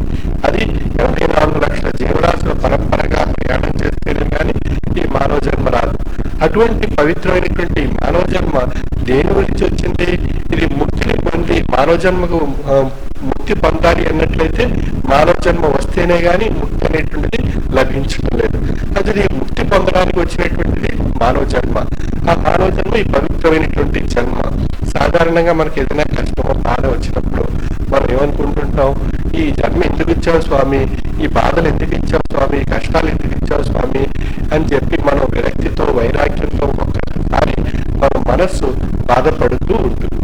ఇంకా బాధపడేటువంటి మనస్సుకు మనం ఏది సర్ది చెప్పాలి అన్నప్పుడు అజ్ఞానమైనటువంటి చీకటిని తొలగింపచేసేటువంటి శక్తిని ప్రసాదించి జ్ఞాన రూపంలో నాలో వెలుగును ప్రసాదించు స్వామి అని చెప్పి మనం వేడుకుంటే అప్పుడు మన యొక్క మనసు బుద్ధి అది తత్వం వైపు దృష్టి మరచేటువంటి ప్రయత్నం జరుగుతుంది. ఆ ప్రయత్నంలో ఆసక్తి పెరుగుతుంది. అప్పుడు తత్వరూపంతో ఆలోచించినట్లయితే మనకి ఈ కష్టంలోనే భగవంతుడు నిండి ఉన్నాడు, ఈ కష్టకాలంలోనే భగవంతుడు మనలో నిండి ఉన్నాడు అనేటువంటి భావన ఏర్పడుతుంది. ఆ భావనను అన్వేషణ చేసినట్లయితే జ్ఞాన రూపంలో అప్పుడు మనకి ఆ కష్టం చాలా సులువైపోతుంది, సూక్ష్మంగా తేలిపోతుంది. అది సూర్యరశ్మికి హిమబిందు కలిగిపోయినట్టు ఆ కష్టం కలిగిపోతుంది. కానీ మన యొక్క విధానంలో తాత్విక అనుభూతి లేనప్పుడు మనకేమనిపిస్తుంది, ఆ కష్టం వైరాగ్యంగా విరక్తి కలిగించి ఈ జన్మ ఎందుకు ఇచ్చావు స్వామి అని చెప్పి బాధపడుతూ అజ్ఞాన దృష్టితో మనం ఆ బాధలోనే నిమగ్నం అయిపోయి అనారోగ్యం పాలై మన యొక్క జీవిత ఆయుష్ను మనమే నష్టపరుచుకుంటున్నాం. అంటే మనం ఆ యొక్క అనారోగ్యం గురి కాకుండా మన యొక్క జీవిత ఆశయాన్ని, అంటే ఈ మానవ జీవితం యొక్క ఆశయం ఏంటి, ముక్తి అనేటువంటిది. అది ముక్తి అనేటువంటిది జ్ఞానం రూపంలో లభిస్తుంది. అంటే తాత్విక జ్ఞానం రూపంలో. ఆ తాత్విక జ్ఞానం రూపంలో లభించేటువంటి ముక్తి గురించి మానవ జన్మ వచ్చింది. అంటే 84 లక్షల జీవరాశుల పరంపరగా ప్రయాణం చేస్తేనే కానీ మానవ జన్మ అనేటువంటిది రాలేదు. అంటే ఈ మానవ జన్మ వచ్చినటువంటి మానవ జన్మకు ముక్తి కావాలి.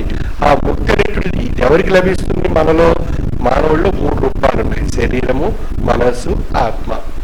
ఈ శరీర పరంగా మనం ఏం చేస్తున్నాం? మానవుడి రూపంలో మనం మన యొక్క దైనందిన కార్యకలాపాలు సాగిస్తున్నాం. ఇది మనందరికీ తెలిసినటువంటి విషయం, ప్రతి జీవికి తెలిసినటువంటి విషయం.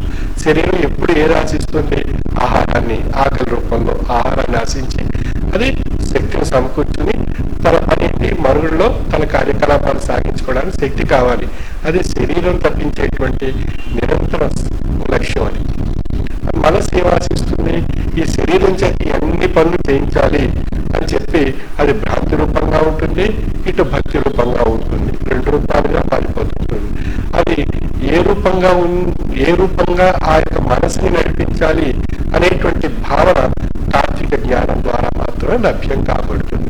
అది మన మనసుని భక్తి రూపంలో నడిపించాలి అన్నట్లయితే, తాత్విక జ్ఞానం రూపంలో మనం ప్రయాణం చేస్తున్నట్లయితే ఆ యొక్క మనసు తాత్విక జ్ఞాన బాటలో ప్రయాణం చేస్తుంది. మన యొక్క మనస్సు అజ్ఞాన స్వరూపమైనటువంటి భావాలకు ప్రేరేపింపబడినప్పుడు భ్రాంతి స్వరూపమైనటువంటి భావాలు ఉత్పన్నం కాబడతాయి. ఆ భ్రాంతి స్వరూపమైనటువంటి భావాల చేత మనకు అనేక రకాలైనటువంటి ఆశలు పుడుతుంటాయి, కోరికలు పుడుతుంటాయి, అరిషడ్ వర్గాలు ఉద్రేకింపబడుతుంటాయి. ఇవన్నిటి చేత మనసులో అనేక రకాలైనటువంటి ఈ యొక్క దుర్భాపూరితమైనటువంటి ఆలోచనలు ఏర్పడుతూ ఆ మనసు అల్లకల్లోలం చేసి అనేక రకాలైనటువంటి అనారోగ్యాలకు కారణం కాబడేటట్లుగా మనసు శరీరాన్ని ఆజ్ఞాపిస్తూ ఉంటుంది. ఆ విధంగా మనసు అది సక్రమైనటువంటి మార్గంలో నడవకపోవడం చేత అది ఆ యొక్క మనసులో అనేక రకాలైనటువంటి భావాలు ఏర్పడి అవి శరీరాన్ని మనస్సుని నష్టపరిచేటువంటి స్థితికి తీసుకొస్తుంటాయి. అట్లా మనసు ఆశించేటువంటి విషయం గురించి మనకు తెలుస్తుంది. మనసు ఏం ఆశిస్తుంది, సాధారణంగా తృప్తిగా జీవిస్తే చాలు అనేటువంటి భావన గురించి మనసు ఆరాటపడుతూ ఉంటుంది. కానీ ఆ మనసు ఆరాటపడేటువంటి భావన ఏం చేస్తుంది అన్నప్పుడు ఆ యొక్క మనసు ఆరాటపడేటువంటి తృప్తి అనేటువంటి భావన తాత్విక జ్ఞానం ద్వారా ఏర్పడుతుంది. కానీ భ్రాంతి ఏం చేస్తుంది, ఆ తృప్తి లేకుండా చేయడానికి ప్రయత్నం చేస్తూ ఉంటుంది మనసులో. భ్రాంతి భక్తి అనేటువంటి స్వామి యందు నిలబెట్టాలి. సన్యాసి చేసినా సామ్రాట్ చేసినా నువ్వే స్వామి, ఏదైనా దేనికైనా నేను సిద్ధం అనేటువంటి స్థితిగా భక్తి మారుస్తుంది. మనలో ఉండేటువంటి మనస్సుని మార్పు తీసుకొస్తుంది. భ్రాంతి ఏం చేస్తుంది, కోరికలు పుట్టిస్తుంది. ఈ మేడలు ఆ మేడలు ఆ సమస్యలు ఇవన్నీ రకరకాలైనటువంటి మన భౌతికంగా చూస్తుంటాం. అనేక రకాల కోరికలు మనందరికీ ఉంటూ ఉంటాయి. ఆ కోరికల రూపంలో మనకి భ్రాంతి బాగా ఆడిస్తూ ఉంటుంది మనస్సుని. అంచేత భ్రాంతి ఆడించేటువంటి మనస్సు గురించి, భక్తి రూపంలో ఉండేటువంటి మనస్సు గురించి తెలియజేసేటువంటి మార్గమే తత్వ మార్గము, ఆధ్యాత్మిక తత్వము. అంచేత తత్వ మార్గంలో ప్రయాణం చేసినప్పుడు మనకు తృప్తి అనేటువంటి ఫలం లభిస్తుంది. ఆ తృప్తి అనేటువంటి ఫలం ద్వారా మనం ఏం పొందగలుగుతున్నాం, ఆరోగ్యాన్ని, మానసికమైనటువంటి ఆరోగ్యాన్ని పొందగలుగుతున్నాం. ఆ మానసికమైనటువంటి ఆరోగ్యం చేత మనకి ఆయుష్ అనేటువంటిది ఏర్పడుతుంది. ఆ ఆయుష్ చేత, మానసికమైనటువంటి ఆరోగ్యం చేత శారీరక వ్యవస్థ అంతా కూడా పరిపూర్ణమైనటువంటి ఆరోగ్యం అనేటువంటిది మనలో ఏర్పడుతుంది. ఈ విధంగా మనసు ఆశించేటువంటిది మనం పొందగలుగుతున్నాం. మన యొక్క జీవన విధానంలో శరీరం ఆశించేది మన జీవన విధానంలో మనం పొందగలుగుతున్నాం. ఈ మానవ జన్మ అనేటువంటిది పవిత్రమైనటువంటి మానవ జన్మ ఈ ముక్తి అనేటువంటి పదార్థాన్ని ఆశించి వచ్చింది. 84 లక్షల జీవరాశులుగా ప్రయాణం చేసి చివరిగా మానవ జన్మ ముక్తి అనేటువంటిది పొందడానికి వచ్చింది తప్ప ఇది జన్మ వ్యర్థం చేసుకోవడానికి రాలేదు.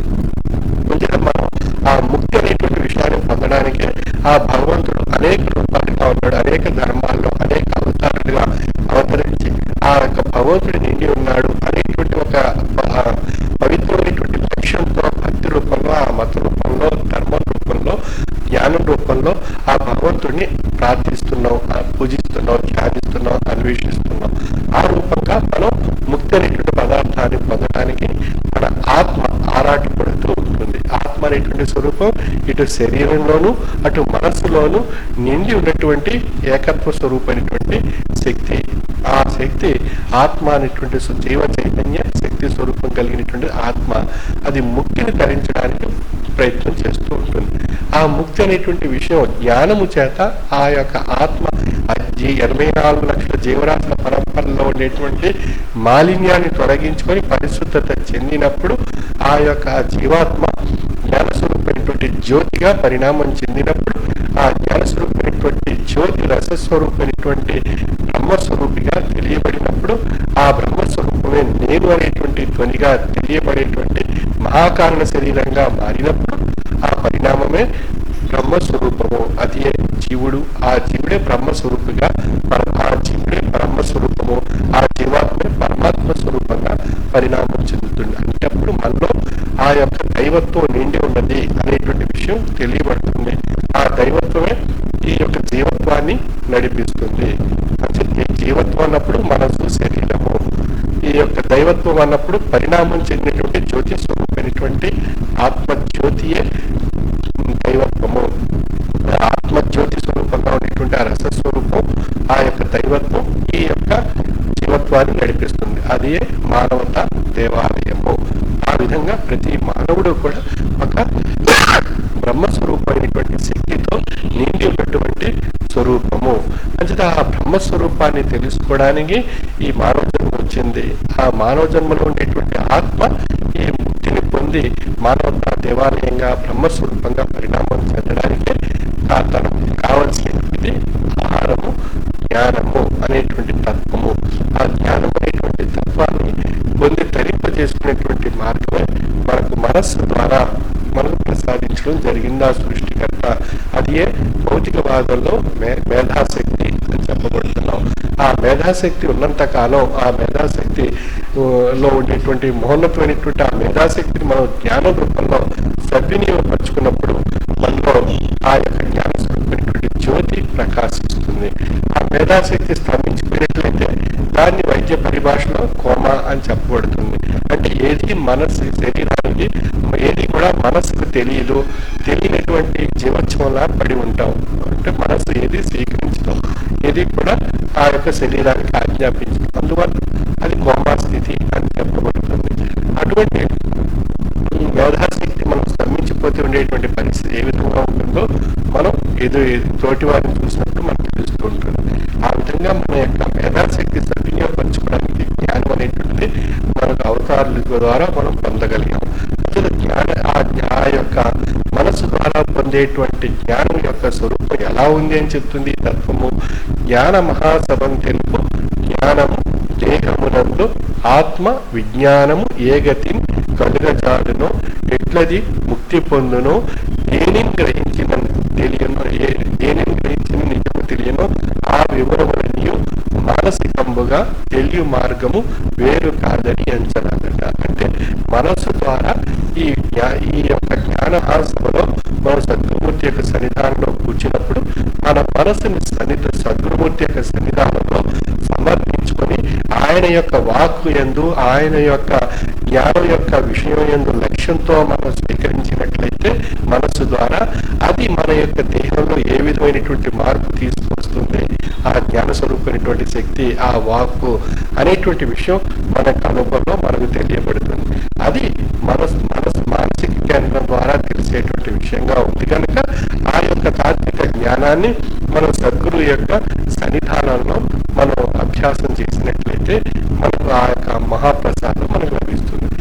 మన ఈ మహాసభల్లో మనకి పూర్వ పీఠాధిపతులు అభౌతికమైనటువంటి ఆశీస్సులు ప్రసాదిస్తూ ఆ సద్గురుమూర్తి చేత పలికింపబడే ప్రబోధాత్మకమైనటువంటి సందేశం మన మనస్సుని లక్ష్యంతో గ్రహించి ధరించేటువంటి విధంగా మన యొక్క మనసును ఆయన యొక్క సమర్పించుకుని ఉన్నట్లయితే ఆ యొక్క వాక్ యొక్క శక్తి మనలో ఉండేటువంటి జీవాణులను మంత్రరూపంగా ఉండేటువంటి శక్తిగా మారుస్తూ పూర్వపీఠాధిపతుల యొక్క మౌనమైనటువంటి ఆశీస్సులు మనపై ప్రసరింపజేస్తూ మనలో ఒక ఉత్కృష్టమైనటువంటి చైతన్యవంతమైనటువంటి శక్తిని ప్రసాదిస్తుంది. అది భౌతికంగా అభౌతికంగా కూడా మన యొక్క మనసుకు మన యొక్క శరీరానికి నిరూపణ కాబడుతుంది. అటువంటి ఉత్కృష్టమైనటువంటి శక్తి ఆ 3 రోజుల కాలంలో మనం పొంది ధరించేటువంటి అవకాశం మహద్భాగ్యం మనకు ఆ 3 రోజుల పండుగలో మనం పొందే అవకాశం ఉంది. ఎందుకంటే మనం అటువంటి మౌనమైనటువంటి అవకాశాన్ని మనం లక్ష్యంతో ఉంటూ మన తోటి వారు కూడా లక్ష్యంగా ఉండేటట్లుగా ఆ యొక్క సభా మండపంలో మన స్వామి యొక్క సన్నిధానంలో కూర్చొని మనం ఆ యొక్క మౌనమైనటువంటి ఆ వాక్స్వరూపమైనటువంటి సందేశాన్ని మనం స్వీకరించేటువంటి ఒక రిసీవర్ కింద మారిపోవాలి. టీవీ కేంద్రం నుంచి వెలువడేటువంటి కిరణాలు మన టీవీలో ఉండేటువంటి రిసీవర్ ఆ కిరణాలు కరెక్ట్ గా స్వీకరించినట్లయితేనే మనం బొమ్మలు చక్కగా చూడగలుగుతాం. ఆ రిసీవర్ సరిగా పనిచేయకపోతే కేంద్రం నుండి ఎప్పుడూ కిరణాలు వెలువడుతూనే ఉంటాయి, కానీ మన టీవీలో ఉండేటువంటి రిసీవర్ పనిచేయకపోతే సరిగా ఆ బొమ్మలు సరిగా కనిపించవు. అదేవిధంగా రిసీవర్ అనేటువంటి మన యొక్క లక్ష్యం సరిగా లేకపోయినట్లయితే మన సద్గురుమూర్తి యొక్క స్వరూపం మనకు సరిగా కనిపించదు. అందులో మనం ఆ పెట్టుకోవాలి అన్నట్లయితే మన యొక్క రిసీవర్ మన యొక్క మనసు అనేటువంటి రిసీవర్ని స్వామి యొక్క కేంద్రాలు నుండి వెలువడేటువంటి కిరణాలను నిరంతరం ఆస్వాదించేటువంటి విషయంగా మనం స్థితప్రజ్ఞతో స్వామి యొక్క మండపంలో మనం కూర్చొని క్రమశిక్షణతో ఆస్వాదించడానికి మనం ప్రయత్నం చేసినట్లయితే ఆ ఫలితం మనకు లభిస్తుంది. ఆ ఫలితం ద్వారా మనం ఏది పొందగలుగుతున్నాం, అభౌతికమైనటువంటి స్వామి యొక్క ఆశీర్వాదం మనం పొందగలుగుతున్నాం. ఆ అనుభూతి మనకే ఆ యొక్క సభలో కూర్చున్నప్పుడు మనకి తెలియబడుతుంది. ఆ అనుభూతి మన బయటికి వెళ్ళిన తర్వాత భౌతిక ప్రపంచంలో మనకు ఉన్నటువంటి సమస్యలు ఉంటాయి, కష్టాలు ఉంటాయి, బాధలు ఉంటాయి, ఇతర ఎన్నో విషయాలు ఉంటాయి. అవన్నీ కూడా ఆ అభౌతిక ఆశీర్వాదమైనటువంటి శక్తి చేత అవి సూర్యరశ్మికి హిమబిందువు కరిగిపోయినట్టుగా కరిగిపోయి అన్ని చక్కని ఆనందాన్ని, అమృతాన్ని మనకి అనుభవ రూపంలో ప్రసాదించడం జరుగుతుంది. అటువంటి అనుభూతి, ఆనందం కూడా 9, 10, 11 మహాసభల్లో పూజించేటువంటి కాలాన్ని సద్వినియోగపరుచుకునేటువంటి వారికి మాత్రమే ఆ ప్రసాదం లభిస్తుంది. అసలు ఆకలి వేసిన వారికి భోజనం పెడితే అది ఆనందంగా, సంతోషంగా, తృప్తిగా స్వీకరిస్తాడు. ఎందుకంటే ఆకలి బాధతో తినేటువంటి అన్నానికి ఉన్నటువంటి విలువ, ఆకలి బాధ లేనటువంటి వాడికి పెట్టినటువంటి పరమాణానికి ఉన్నటువంటి విషయంగా అన్వయించుకున్నట్లే మన వ్యత్యాసాన్ని గమనించినట్లయితే ఆకలిగా ఉండేటువంటి వాడు పొందేటువంటి తృప్తి ఆకలి లేనటువంటి వాడికి పరమాణం పెట్టినా తృప్తి ఉండదు. నిజం అటువంటి మహాపదార్థం మనకు ఆ 3 రోజుల కాలంలో మనకు లభించబోతుంది.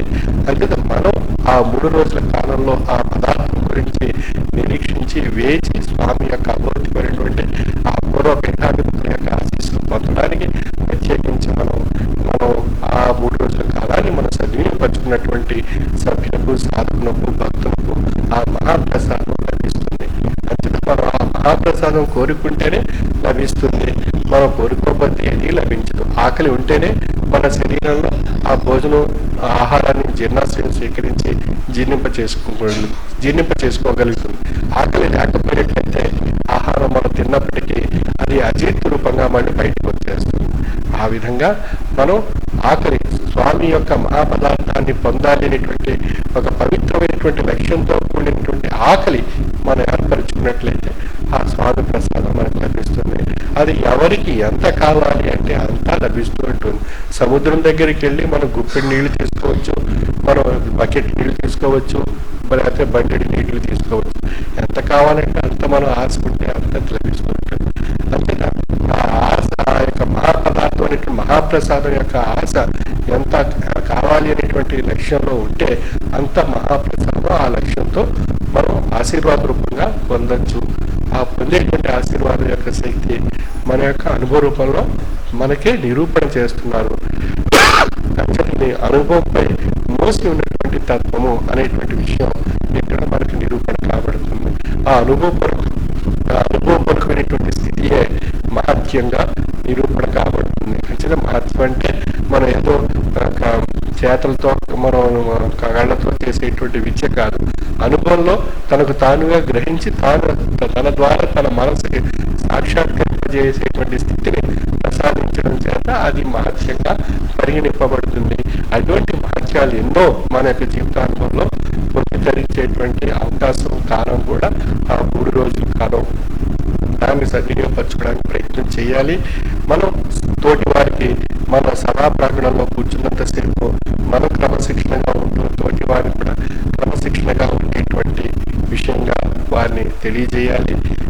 అదేవిధంగా మన వాలంటీర్లు అనేక విషయాలు ఆజ్ఞాపించడం జరిగింది. అది అంతా కూడా స్వామి ఆజ్ఞాపించినటువంటి అంశాలుగా భావించాలి. ఆ అంశాలన్నింటినీ కూడా ఆ 3 రోజుల కాలంలో మనం పాటించినప్పుడే స్వామి ఆజ్ఞను అనుసరించి, ఆదేశాన్ని అనుసరించి నడుచుకున్నటువంటి యథార్థమైనటువంటి భక్తుడిగా మనం గుర్తింపబడేటువంటి అవకాశం ఉంది. అసలు ఆ విధమైనటువంటి లక్ష్య భావంతో ఆ 3 రోజుల కాలంలో స్వామి ఆజ్ఞాపించినటువంటి ఆదేశాలను అనుసరించి నడుచుకుని స్వామి యొక్క కృపకు బాధ్యత కావాల్సిందిగా నా యొక్క మనవి.